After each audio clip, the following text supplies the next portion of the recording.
This is the Big O Show. This is the Big O Show. And boom, here's a Garofolo report. Dolphins have picked up Tua Tagovailoa's fifth-year option, which is what I've been wanting for a while. If you've listened to this show daily or once a week or whatever, you know that I've been wanting them to pick up Tua's option. And there's a lot of reasons why this makes sense, okay? First of all, let's go with the human being, okay? Let's talk about the man, Tua Tagovailoa. And I've told you kind of, this before throughout the show and over the last couple of weeks. This dude is wired, like one of those elite type of players. And I think he has an understanding of what the hell is going on with his body and what he has to do. And so whether it's jiu-jitsu, and if you go listen to Nick Hicks in our interview with his trainer from last week, they're talking about stuff to make him quicker and faster and all those kind of things to give him a little bit more of an edge where he can be a little bit more elusive in the pocket. And so Tua is going to do, because I think he understands he's married now.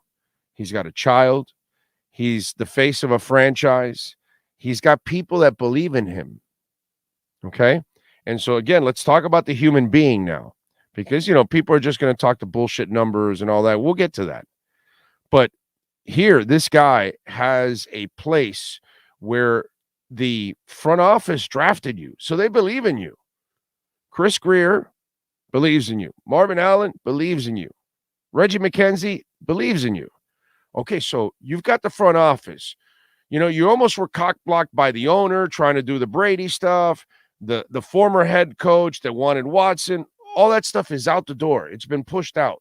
Then you added Mike McDaniel to the mix, who came in and embraced you and created a 700-play tape to say, yo, dude, you're really good. Look, we can do this. Okay? And people have been down in the doldrums before in the past. Kurt Warner was down after he had success with the Rams. He was down with the Giants. He got beat out by Dave Brown and shit, and then went back to the Cardinals and lifted up his career. So, guys have had adversities and have come back from them. Fred Taylor had a slew of injuries his first 3-4 years in the NFL, then went on like a 6-7 year run with almost no injuries whatsoever and just had a marvelous, maybe Hall of Fame career.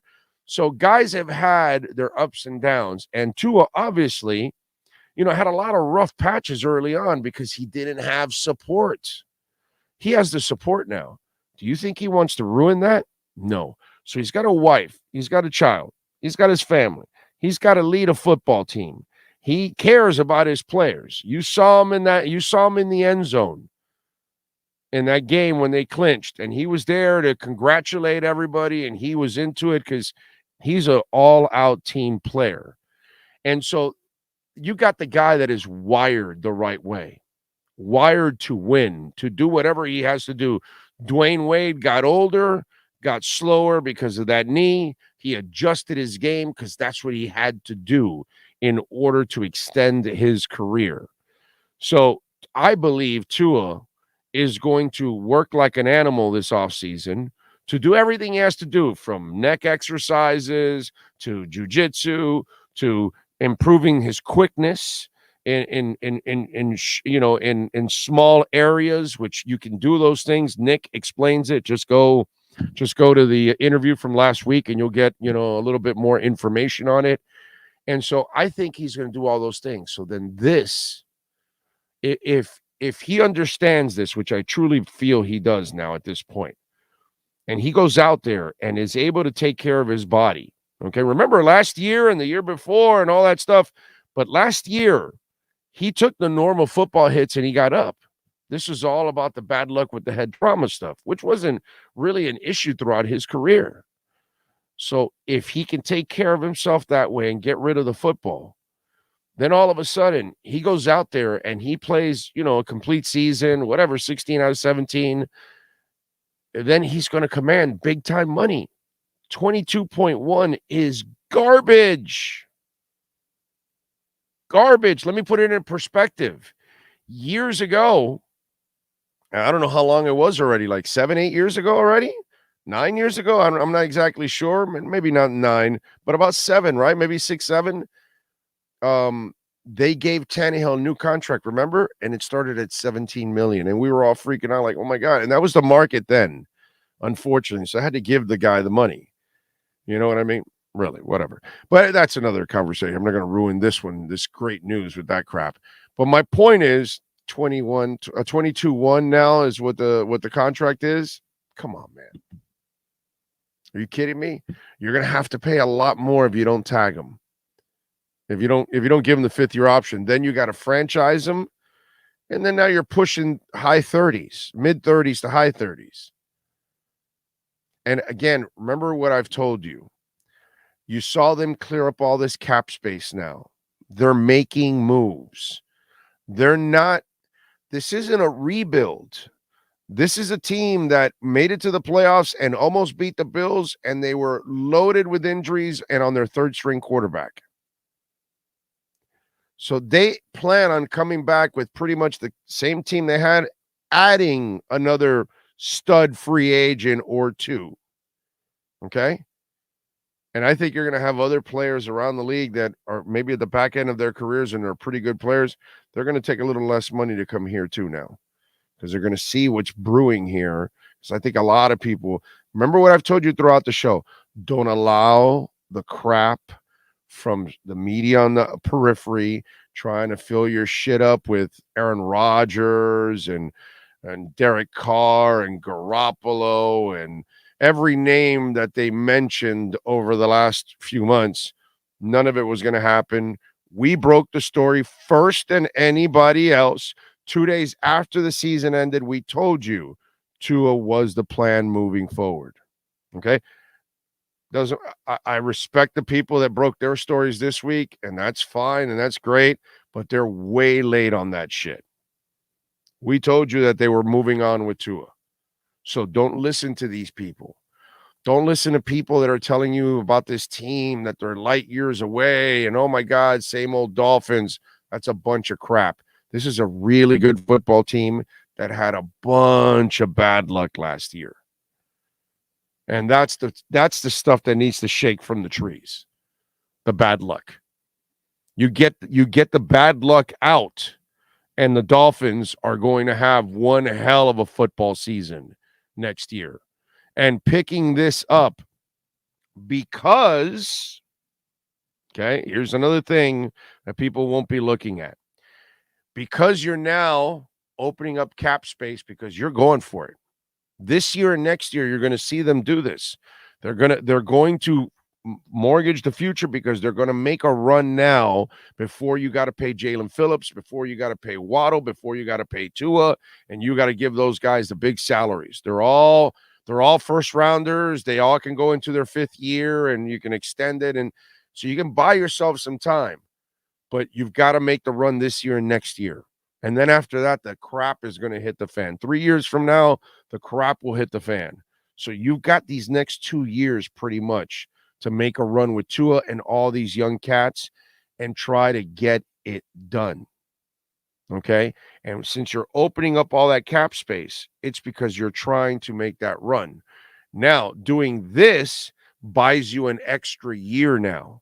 So either year 6 is where Tua's contract will start. And guess what? That first year of his contract will be a small year. It'll be a $5, $8, $10 million salary, and they'll backload that one. And that's kind of how they'll play the game. But you got to understand, some of these deals that they've got now, 3 years from now, they're out of the Teron Armstead deal. So when they have to go pay those other guys, it's like a cycle. Okay? X will be out. Teron will be out. All of these contracts, when those other ones kick in, some of the other ones will kick out. So it's kind of a cycle that they're creating right now. But what I want you to understand is they're opening up all these salaries now and backloading them because they're making a run this year and next year. They're making the run with Tua Tagovailoa as their quarterback. So while everybody's worried about the new contract, okay, I'm going to live in the moment. Like I've been telling you all out there, like every Dolphin fan in the world should be doing this. Live in the moment. Let's enjoy free agency. Let's enjoy the draft, even if it's only a few picks. But let's enjoy it. Let's enjoy the offseason. Let's enjoy Zach Thomas getting inducted into the Football Hall of Fame where he deserves to be. And then let's enjoy this season because they're trying to win a Super Bowl. This year, next year, they're trying to win a Super Bowl, and they're going to go for it. And if they can get some breaks, everybody knows deep down inside, if that was a healthy Dolphins team against the Bills, you and I know what would have happened. Dolphins win that game. So all of this is building up to a crescendo. While everybody's worried about the contracts you're going to give those guys, let's stay in the moment and let's try to enjoy what they're trying to do right now. Okay? Let's not worry about Tua's contract 3 years from now in his sixth season. I want to see if Tua can win a Super Bowl in years 4 or 5. Okay? That's what I want to see. I want to see if X, who will be a motivated mofo, because as I told you guys throughout the season, didn't I tell you Byron Jones would get cut this year? Right? And there were even stories right at the end of the year. Oh, could there be a chance of Byron Jones coming back? And I'm like, give me a break, dude. Okay. Byron Jones will be cut this year. X will be cut next year. Now, X knows he will be cut next year. His agent knows he'll be cut next year. So to avoid that and stay where he wants, because he likes it here, that he does. He's going to be motivated because he has to be motivated to convince the Dolphins to keep him. And he has to be motivated that somebody else will want him. So he has to have a great year. So you're going to have a motivated X. Jalen Phillips, you can just tell it's a volcano ready to explode. He is on the brink of double-digit sacks. You saw it last year. He was all over the place. It was just one of those things that it'll click. It'll click. Chubb has got his coach here now. So hopefully he'll be better. You'll get Wilkins back. You'll get Sealer back. I know they're going to find a middle linebacker in free agency. I just know it. I just have that feeling that they're going to find a middle linebacker in free agency. Be excited about what's going on. Don't allow all the people that are – notice all the people that are rioting and talking about – none of them give a shit about the Dolphins, dude. They only give a shit about writing some sensationalistic bullshit. That's all. They kept writing about all these other quarterbacks and none of them came. None of them. None of them, no matter what. And meanwhile, Chris Greer and McDaniel, all they could tell you from the moment the season ended, Tua's our guy. And all these people, all they did were call him liars. Oh, no, because it's the owner. Well, the owner's not in the mix right now, man. You can tell that he took his punishment and went to the corner. And said, hey, guys, just call me if you need a checkbook. Yeah. Anybody ever watch the Munsters, right? I think it was the Munsters, if I'm correct. And they had hands, right, that would come out of the box. That's all that's left from Stephen Ross, the owner, We got to sign somebody. There comes out the hand. That's it. Stephen, we got to lock up the 5th-year option. Hand. Put it in escrow. That's all. When you see the hand of the Munsters, that's what's left of Stephen Ross's ownership right now for the Dolphins. He's out of the he's not going to put himself in the public spotlight right now. He cost his team a first and a third. So he's behind the scenes. They were telling you from the get-go that Tua was their guy, and all these people could do is just call him liars. People like Josina Anderson who have no insight whatsoever inside the Dolphins. Just like anybody else that was doing it. Or they want to write articles about, you should look into Lamar Jackson. No, you're not very smart. They have to change the entire offense. That's not what McDaniel runs. Lamar can't run McDaniel's offense. You think McDaniel came here to run a run offense? No. I think he wants a passer. In fact, he's so drunk on passing that he should have ran more last year when he had opportunities, and he was dead set on passing the ball like crazy. That would not end well with that guy. So all of this bull crap FUD that was out there, fear, uncertainty, doubt that people continue to put out there, it was all wrong.